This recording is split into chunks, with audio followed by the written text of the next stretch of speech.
हे पिता परमेश्वर, कृपया अपने बच्चों को याद रखें और आशीर्वाद दें। हम सब यहाँ जो पिता 10 आज्ञाओं के माध्यम से हम वास्तव में चाहते हैं कि आपके साथ हमारा रिश्ता सीधा किया गया है, ताकि आशीर्वाद का मार्ग हमारे माध्यम से प्रचुर मात्रा में प्रवाहित हो सके। हे पिता, हमारे आसपास के सभी लोगों तक पहुंचने के लिए हम इस वचन को ग्रहण करने के इतने अयोग्य हैं, परंतु हम प्रार्थना करते हैं कि क्योंकि हमारी एकमात्र आशा आपका अनुग्रह है, कि आप हमारे दिलों को रोशन करेंगे।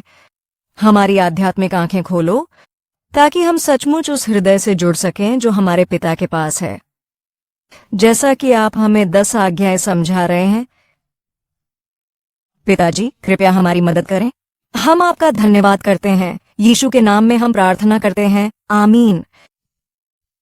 तो आज हम 10 आज्ञाओं की श्रृंखला का दूसरा भाग जारी रख रहे हैं और शीर्षक ये है, आपके पिता कौन हैं?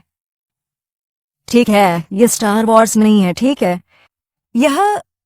यह वास्तव में वह प्रश्न है जो यीशु ने पूछा था उस समय के धार्मिक नेताओं को, और इसलिए मुझे लगता है कि पहली आज्ञा वास्तव में इस बात पर जोर देती है, कौन हमारे जीवन में हमारे पिता हैं। जैसा कि आप इसमें देख रहे हैं, स्लाइड तो हिब्रू में है, हटा, जिसका मतलब है कि लक्ष्य से चूक जाना। इसका विपरीत शब्द अंग्रेजी में बुलसाई की तरह होगा। जब आप तीर फेंकते हैं, जब आप केंद्र पर स्थित बिंदु पर दाईं ओर प्रहार करते हैं, और आप इसे बुलसाई कहते हैं। अतः इब्रानी में धार्मिकता या धर्मी का अर्थ सदा है। इसका मतलब है कुछ सही रिश्ते में रखा जाता है। तो जब हम बात करते हैं धार्मिकता जो पाप के विपरीत है, आप परमेश्वर के साथ सही रिश्ते के बारे में बात कर रहे हैं। और मैं प्रार्थना करता हूं कि परमेश्वर का वचन हमें उसके साथ सही संबंध में लाए। हमारे पास कोई और उम्मीद नहीं है। इस दुनिया में बहुत सारी जानकारी, बहुत सारे तरीके हैं, लेकिन मेरा मानना है कि एकमात्र शास्त्र ही एक रास्ता है हमें अपने पिता परमेश्वर के साथ सही संबंध में लाने के लिए, और विशेष रूप से 10 आज्ञाओं के कारण संपूर्ण बाइबल का सार है, जैसा कि हमने पहले जांचा है। आइए देखें कि इस पहली आज्ञा के पीछे परमेश्वर का संदेश क्या है, और सचमुच प्रार्थना करता हूं कि इसे समझकर हम हमारे एकमात्र सच्चे के साथ हमारे रिश्ते में बहाल हो जाओ, पिता जो स्वयं परमेश्वर हैं। तथास्तु। तो फिर पहली आज्ञा क्या है? हम सब जानते हैं, है ना? तुम्हारे पास कोई दूसरा नहीं होगा। मेरे सामने देवता है। धर्मशास्त्रों में ऐसा 2 स्थानों पर आता है। निर्गमन अध्याय 20 श्लोक 3 में 1, और इजरायलियों के कनान में प्रवेश करने से ठीक पहले मूसा ने 40 वर्ष बाद व्यवस्था विवरण अध्याय 5 की आयत 7 में इसे दोहराया। तो आइए सरल व्याख्या करें, जैसे कि श्लोक की व्याख्या करना मूल भाषा में। यहां हमें शुरुआत करनी होगी।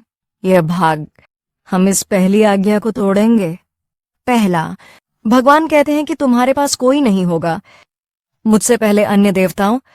इसलिए अब यह शब्द हिब्रू में है। हया का मतलब है बनना या अस्तित्व में है। तो इसका मतलब है कि वहां कोई नहीं होना चाहिए। ईश्वर का अस्तित्व हमारे जीवन में मौजूद है। ये मौजूद है। क्यों? संक्षेप में कहें तो हम इस पहले यशायाह अध्याय 43 श्लोक 7 पर गौर कर सकते हैं। यह बताता है उद्देश्य से, दूसरे शब्दों में हमारा अस्तित्व। ये श्लोक बताता है कि भगवान ने हमें क्यों बनाया, सृष्टि का उद्देश्य और हमारे अस्तित्व का उद्देश्य।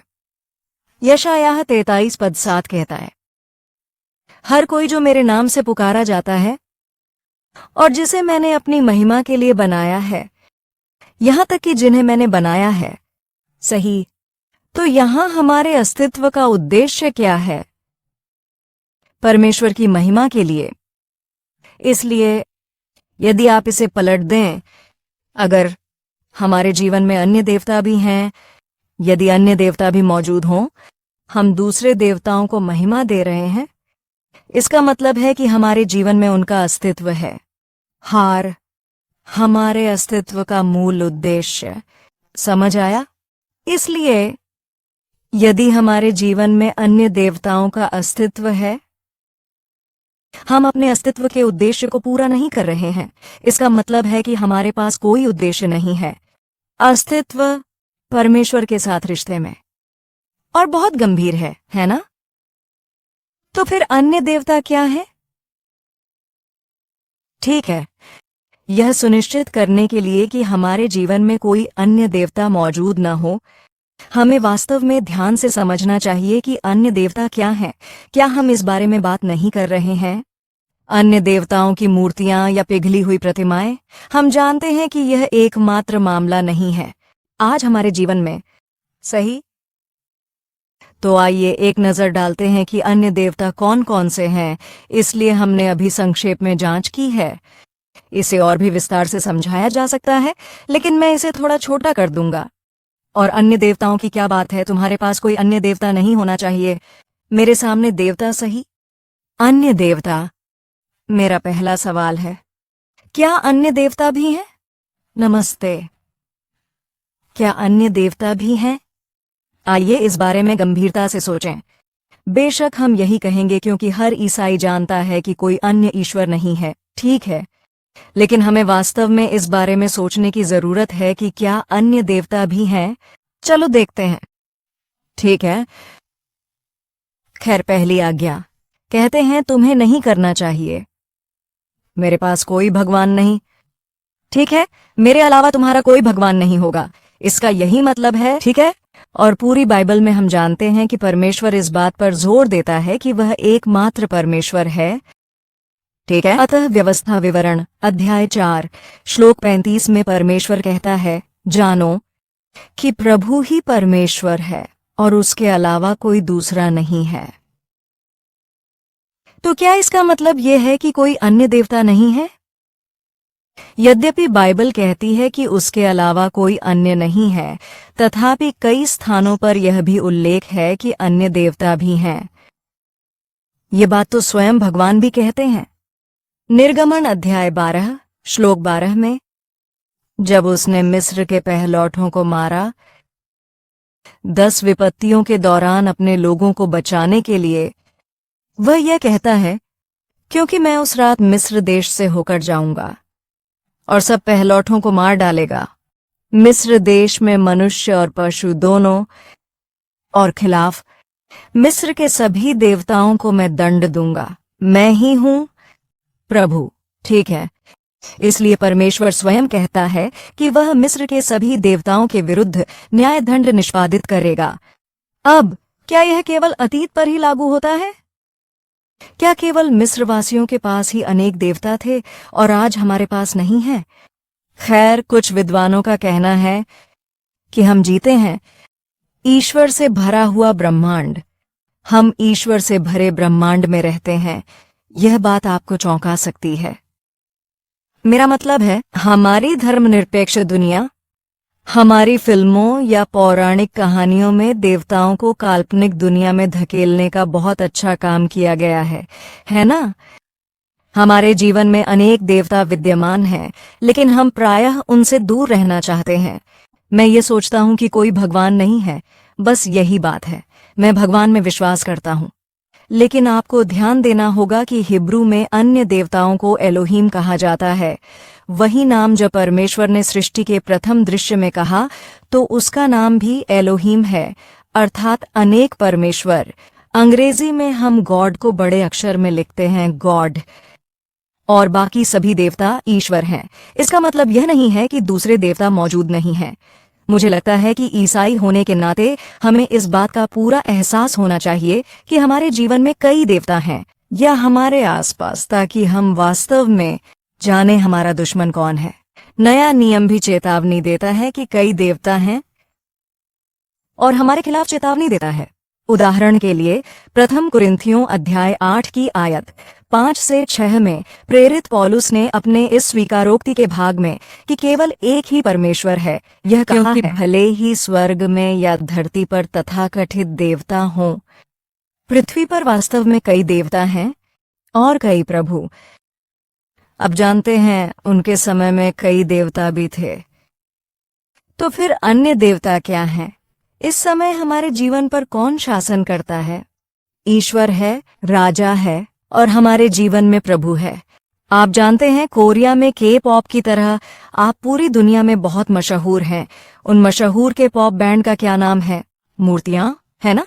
उन्हें मूर्तियां क्यों कहा जाता है? इसका एक कारण है, कुछ भी वह हमारा दिल जीत लेता है और हमें पूजा करने के लिए प्रेरित करता है। आप जानते हैं यदि आप ग्रीक देवी देवताओं या देवताओं को देखें तो वे बहुत सुंदर हैं। तो कोई भी सुंदर लोग या अद्भुत दिमाग या कोई भी इस संसार का सुख, आज जो कुछ भी हमारे हृदय को आकर्षित करता है वह है हमारे जीवन के परमेश्वर, राजा और प्रभु। सही? कुछ भी वह भगवान के स्थान पर एक मूर्ति बैठी है। तो हमारे जीवन में अन्य देवता भी हैं। उदाहरण के लिए मत्ती अध्याय 6 श्लोक 24 में आप जानते हैं यीशु कहते हैं, कोई भी व्यक्ति 2 स्वामियों की सेवा नहीं कर सकता।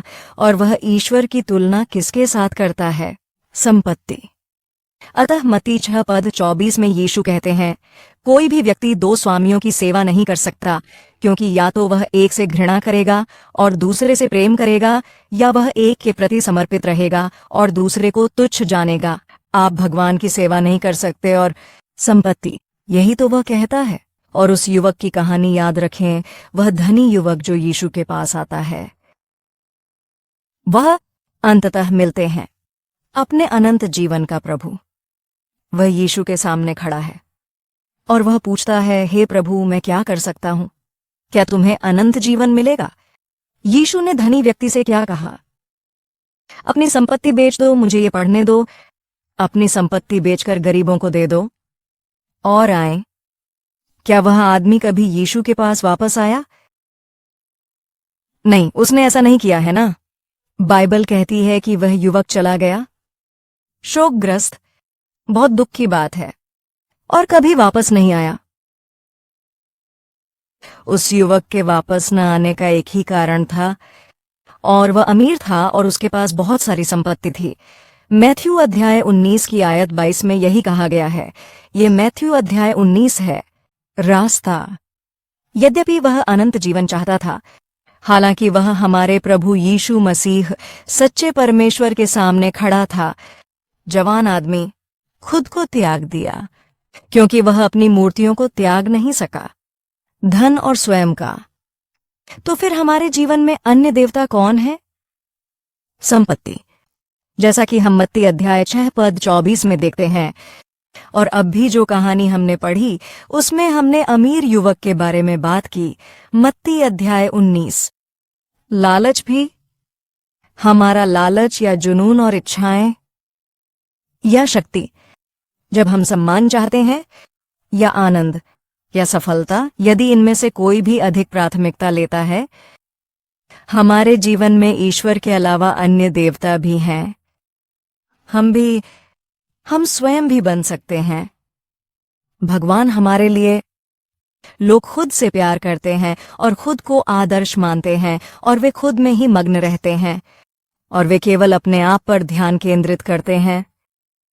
अपने समय के साथ, अपनी संपत्ति से, जो कुछ भी उनके पास है, और यह सब पहली आज्ञा का उल्लंघन है।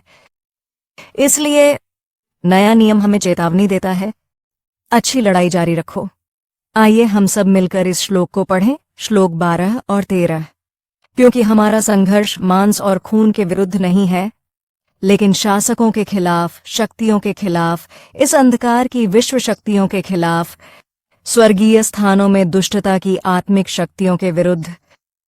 आत्मिक युद्ध लड़ने के लिए आइए हम परमेश्वर के संपूर्ण हथियार को धारण करें, ताकि आप विरोध कर सकें बुरे दिन में, और सब कुछ करके दृढ़ खड़े रहो। जैसे प्रेरित पौलुस ने पहचाना, आइए हम भी आज के संसार की इस वास्तविकता से अवगत रहें जिसमें हम रहते हैं। इस कारण से हमें सीधे मार्ग पर लाओ। परमेश्वर 10 आज्ञाओं में से पहली आज्ञा के द्वारा हमसे कहता है, कोई अन्य देवता नहीं है सिवाय उसके। दूसरे शब्दों में उसने यह प्रमाणित किया है कि अन्य सभी देवता भी परमेश्वर हैं, झूठे देवता। वे व्यर्थ हैं, हमारे समय या प्यार या प्रयास के लायक नहीं। ठीक है, क्योंकि वह हमारा सच्चा भगवान है, एकमात्र भगवान जो हमें समय, प्यार, देखभाल और ऊर्जा दे सकता है, इसलिए उसे जीवित भगवान कहा जाता है। इससे कोई फर्क नहीं पड़ता कि हम अपने जीवन में कितनी महान चीजों की पूजा करते हैं, वह ऐसा नहीं कर सकता। वह हमें उतना वापस नहीं दे सकता जितना हम उन्हें देते हैं। सही? इसलिए भगवान कहते हैं, हे प्रभु, आपका ईश्वर ईश्वरों का ईश्वर है और प्रभुओं का प्रभु, महान, शक्तिशाली और भय योग्य ईश्वर। इसलिए पहली आज्ञा का अंतिम भाग मेरे सामने है, आपको यह मिलेगा। हमने वह हिस्सा देखा, कोई अन्य देवता नहीं। आपने मुझसे पहले पिछले भाग में वह भाग देखा था, मुझसे पहले। अब हिब्रू में इसका मतलब चेहरा है, तो मेरे सामने ये बात सच है कि इसका यही मतलब है। मेरे सामने या मेरे चेहरे के सामने बाइबल शुरू से अंत तक इतने जोर से गवाही देता है कि कोई सच्चा परमेश्वर नहीं है त्रिदेव ईश्वर के अलावा। इसलिए बहुवचन एलोहिम। इसलिए आइए कुछ श्लोकों पर नजर डालें। एकमात्र ईश्वर, पहला, वह एकमात्र निर्माता और जीवन का एकमात्र स्रोत है। वह हमारी जीवन यात्रा में एकमात्र मार्गदर्शक है। वह प्रभुओं का एकमात्र प्रभु है। वह युगों का एकमात्र राजा है। वह एकमात्र है हमारे रक्षक। वह एकमात्र पिता है। वह एकमात्र है जो हमारी प्रार्थनाओं का उत्तर दे सकता है। वह नई आज्ञा के एकमात्र विधि निर्माता हैं। वह एकमात्र उद्धार करता है। वह एकमात्र उद्धारक है। वह परमेश्वर और मनुष्य के बीच नई वाचा का एकमात्र मध्यस्थ है। वह एकमात्र मुख्य न्यायाधीश हैं। वह विश्वास के एकमात्र लेखक हैं। वह एकमात्र ईश्वर है जो महान आश्चर्य कर्म करता है। तथास्तु। अकेला शब्द ग्रीक में मोनोस मतलब केवल एक, उस पूरी कक्षा में एकमात्र इकाई, और यही ईश्वर है जिसे हम कहते हैं अब्बा पिता। तो निष्कर्ष में मूर्ति पूजा का सबसे बड़ा रूप यीशु मसीह को नहीं पहचान रहा है। यीशु मसीह पर विश्वास न करना, जो सच्चा परमेश्वर है, जो स्वर्ग इस धरती को, मूर्ति पूजा का सबसे गंभीर रूप है। यह है एक वाक्यांश में रेवरेंड इवान पार्क की रिडेम्पशन श्रृंखला की 7वीं पुस्तक। यीशु मसीह वह कौन है? यूहन्ना अध्याय 1 पद 1 कहता है, वह वचन है प्रारंभ में। तो पूरी पहली आज्ञा हमें चेतावनी देता है। जब हमारे जीवन में अन्य मूर्तियां, अन्य देवता होते हैं, यह हमारी आध्यात्मिक दृष्टि को अंधा कर देगा ताकि हम परमेश्वर को पहचान न सकें। भले ही वह हमारे सामने उस युवक की तरह खड़ा हो जो सचमुच बहुत अमीर था, या उन सभी धार्मिक नेताओं की तरह जिन्होंने वास्तव में न केवल यीशु को पहचाना नहीं बल्कि उसकी निंदा की, जो परमेश्वर की निंदा करता है। वह वास्तविकता जो अतीत में सच था और अब भी लिखा है दूसरे कुरिन्थियों अध्याय 4 पद 4 में। दूसरे कुरिन्थियों अध्याय 4 की आयत 4 कहती है, जिनके मामले में परमेश्वर इस दुनिया का क्या है? अंधा अविश्वासियों के मन, ताकि वे प्रकाश न देख सकें मसीह की महिमा का सुसमाचार जो परमेश्वर की छवि है। मैं चाहता हूं कि हम इस भाग पर ध्यान केंद्रित करें। प्रकाश कहां से आता है? ईसा चरित वचन से, धर्मशास्त्रों से, 10 आज्ञाओं से, जो परमेश्वर के वचन का सार है। हम केवल एक विषम समझ रख सकते हैं। 10 धर्मादेश। यदि हमारे मन में अन्य देवताओं की कल्पना भरी हुई है, तो मुझे लगता है वह काम जो हमें करना चाहिए वास्तव में समझना 10 आज्ञाएं जिस तरह से भगवान ने हमें दी हैं, कबूल करके हमारे भगवान को, हमारे यहाँ जितने भी देवता हैं उनमें से मन को शांत करो और उससे प्रार्थना करो कि वह हमें इस सारे बंधन से अन्य देवताओं की सेवा करना। मेरा मानना है कि जब हम ऐसा करेंगे तो धर्म ग्रंथ भी सत्य बन जाएंगे, हमारे लिए स्पष्ट, और हमारी आंखें होंगी। अब हम अंधे नहीं रहेंगे बल्कि अपने सच्चे पिता को पहचानने के लिए खुले रहेंगे। यह संकट सभी तरह से वापस शुरू हुआ, मूल पाप से ही, द गार्डन ऑफ आइडेन। आदम ने अदन की वाटिका में पहली आज्ञा का उल्लंघन किया। क्यों? क्योंकि यदि आप इस आयत पर वापस जाएं, सुसमाचार का प्रकाश शब्द क्या है? यीशु स्वयं शब्द है, सही? तो यह वास्तव में लाता है शब्द के महत्व पर हमारा ध्यान, यीशु का सच्चा अस्तित्व। इसीलिए वह कहता है कि मेरी कोई छवि मत बनाओ या कुछ मत करो, मेरी आवाज पर ध्यान दो। आदम ने अदन की वाटिका में पहली आज्ञा का उल्लंघन कैसे किया? क्योंकि वह परमेश्वर का वचन भूल गया था। बजाय उसके पास दूसरी मूर्ति थी। उत्पत्ति अध्याय 2 श्लोक 17 में परमेश्वर ने उसे स्पष्ट रूप से कहा, भले और बुरे के ज्ञान के वृक्ष का फल तुम कभी न खाना, क्योंकि जिस दिन तुम उसमें से खाओगे निश्चित रूप से मर जाएगा। उसने अपने प्रिय पुत्र से कहा, तुम मर जाओगे यदि आप इसे खाते हैं। लेकिन क्या हुआ? वह किस पर पकड़ बनाए रखेगा? सांप ने स्त्री से कहा, सांप की बात ठीक है, तू निश्चय ही मरेगा नहीं। यहां 2 विरोधाभासी कथन हैं जिनमें से आदम को चुनना था। तुम अवश्य मरोगे या फिर तुम नहीं मरोगे। सांप से ये तो और आसान है। हमारा मानव हृदय स्वाभाविक रूप से झुकेगा। जो बेहतर लगता है, मरना या न मरे। निश्चित रूप से नहीं मरेंगे, है ना? इस तरह से मूल पाप शुरू हुआ, और मेरा मानना है कि आज हम भी उसी तरह संघर्ष कर रहे हैं। क्या हम परमेश्वर के वचन को सबसे ऊपर रखते हैं, या फिर वहां बहुत सारे सांप शब्द हैं?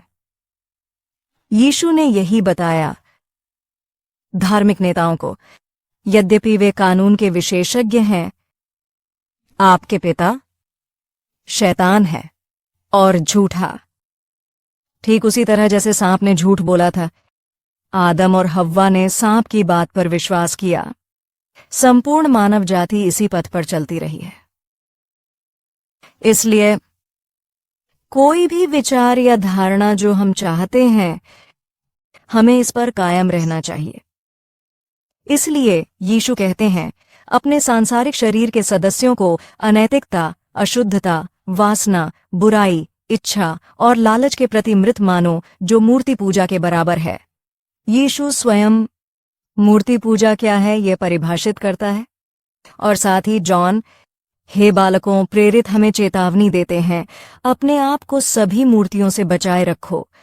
तो फिर मूर्तियां क्या हैं?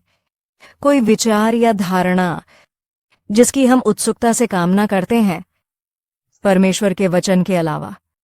अंत में हम मूर्ति पूजा पर भी नजर डालेंगे, जो यीशु के दिनों में भी व्याप्त थी। यीशु परमेश्वर का वचन है जो देहधारी हुआ और इस धरती पर आया, लेकिन इजरायलियों ने उसे अस्वीकार कर दिया। वह उससे नफरत करता था और उसकी बातों पर विश्वास नहीं करना चाहता था। यह मूर्ति पूजा का एक रूप है ना? अतः जो लोग सर्प के झूठ को सत्य मानकर पकड़े हुए हैं, उनके लिए यीशु आए और उन्हें समझाते रहे। वे जो झूठ पकड़े हुए हैं, वे देवता जिन्हें वे पकड़े हुए हैं, वे उनके सच्चे परमेश्वर या सच्चे पिता नहीं हैं। इसीलिए यीशु आए और पिता के बारे में समझाते रहे, और वह बार बार यही कहता रहा कि वह स्वयं पिता है। तो फिर यीशु किसका परिचय कराने आए थे? पिता परमेश्वर। और ऐसे कई मामले हैं, लेकिन 4 जगहें हैं जिन पर हम नजर डाल सकते हैं। यीशु ने कैसे स्वयं को परमेश्वर पिता के रूप में प्रकट किया? पहले स्थान पर यह तब की बात है जब यीशु ने सब्त के दिन बेथेस्दा में एक ऐसे व्यक्ति को चंगा किया जो 38 साल से बीमार था। मेरा मतलब है, सप्त के दिन किसी को भी काम करने की अनुमति नहीं है। इसलिए धार्मिक नेता उसे कानून तोड़ने के लिए दोषी ठहरा रहे थे, सही? क्योंकि यीशु चंगा कर रहा था। सप्त के दिन किसी को भी। दूसरी बात यह है कि हम इन सभी बातों पर चर्चा नहीं करेंगे। जब हमारे पास समय होगा तो शायद भविष्य में हम इस पर गौर कर सकें, लेकिन कृपया इन अंशों को पढ़ने का प्रयास करें। दूसरी बात यह है कि यीशु ने बताया कि वह एक पिता था। जब यहूदियों ने यीशु पर दबाव डाला तो उसने पूछा, सबको क्या लगता है कि आप क्या हैं? सही, ये यूहन्ना अध्याय 8 पद 35 और नीचे में है। तीसरा स्थान जहां यीशु ने घोषणा की है वह है यूहन्ना अध्याय 10। यदि आप यूहन्ना अध्याय 10 को पढ़ें तो वह कहता है कि मैं और पिता एक हैं। इसलिए यहूदी लोग परमेश्वर की निंदा करने के कारण उसे मार डालना चाहते थे। और चौथा, जब यहूदी शिष्यों में से एक फिलिप्पुस ने यीशु से पूछा, हमें पिता दिखाओ। ये जॉन के 14वें अध्याय में है, इसलिए ये एक अनुक्रम है।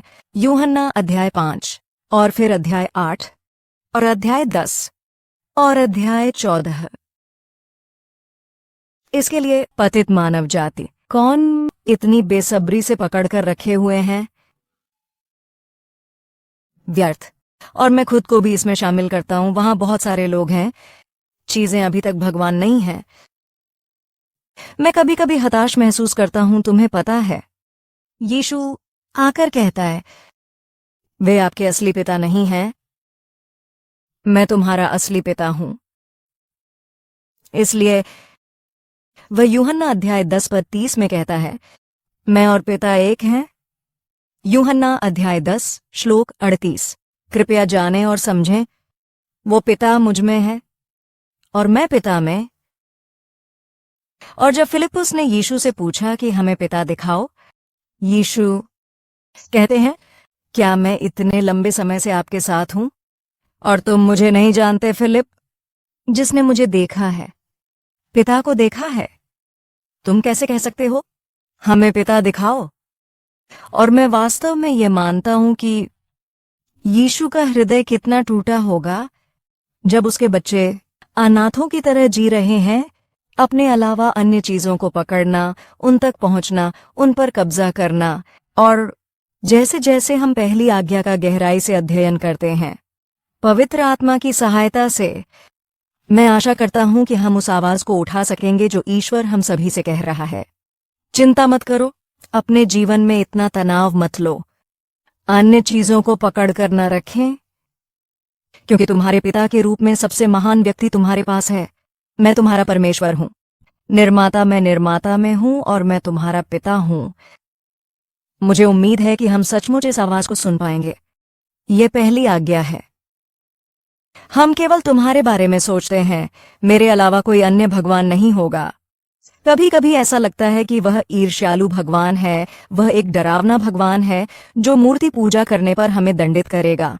अगर भगवान हम सभी को हमारी मूर्ति पूजा के लिए दंडित करें तो मुझे लगता है कि मानव जाति शायद अब तक विलुप्त हो चुकी होगी।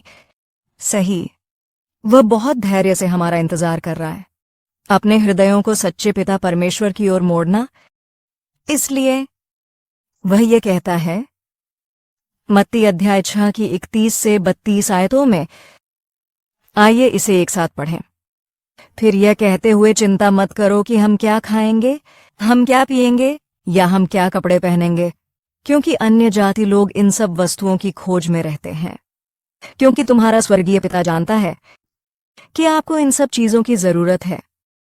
अन्य जातियों जिनके पास है, जो अन्य देवताओं की सेवा करते हैं या जिनके पास ईश्वर नहीं है, वे ही हैं जो उत्सुकता से खोजते हैं। इन सब बातों की चिंता करो। मुझे याद है रेवरेंड इवान पार्क हमेशा हम पर जोर देते थे, खुद को चिंतित करना एक पाप है। इसका मतलब यह है कि हम परमेश्वर पर ही, अपने एकमात्र परमेश्वर के रूप में भरोसा नहीं करते। और इसलिए यीशु कहते हैं, तुम्हारा स्वर्गीय पिता जानता है कि तुम्हें इन सब चीजों की जरूरत है। तो आइए हम अपना पूरा भरोसा अपने पिता परमेश्वर पर रखें। एक सच्चा आस्तिक एक है जो सब कुछ सौंपता है ईश्वर को। तथास्तु। इसलिए हमें प्रार्थना करनी चाहिए। साथ मिलकर प्रार्थना करें। मैं उन सभी गहन सामग्रियों को कवर करने में सक्षम नहीं था जो रेवरेंड एम्मा पार्क ने इस पुस्तक में रखी थीं, लेकिन मुझे उम्मीद है कि हम अगली बार मिलने तक वास्तव में प्रार्थना कर सकते हैं ताकि हमारा दिल साफ हो और प्राप्त करने के लिए खाली हो। पवित्र आत्मा, वचन, सुसमाचार का प्रकाश हमारे हृदय में है। तथास्तु। इसलिए आज के लिए बस इतना ही, और आइए प्रार्थना के साथ समापन करें। हमारे दयालु धैर्यवान पिता परमेश्वर, हम आपका बहुत बहुत धन्यवाद करते हैं। हमें सबसे पहले अपने प्यारे बच्चों के रूप में बुलाओ, प्रभु यीशु ने क्रूस पर जो किया उसके द्वारा।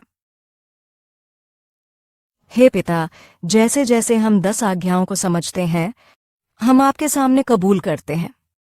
वहां कई हैं हमारे जीवन में अन्य देवताओं का होना। कई बार हम चिंतित रहते हैं, हम चीजों को लेकर तनाव में रहते हैं। कभी कभी हम हमारे दिलों को भरने की कोशिश करो आपके वचन के अलावा अन्य चीजों के साथ। हमारे जीवन में अन्य प्राथमिकताएं, आपके शब्दों पर वरीयता लें या आपके साथ हमारा समय। पिता, हम प्रार्थना करते हैं कि जब हम स्वीकारोक्ति और पश्चाताप करते हैं, जिसे आप हटा देंगे, हमारे जीवन से सभी झूठे देवताओं को निकाल दो।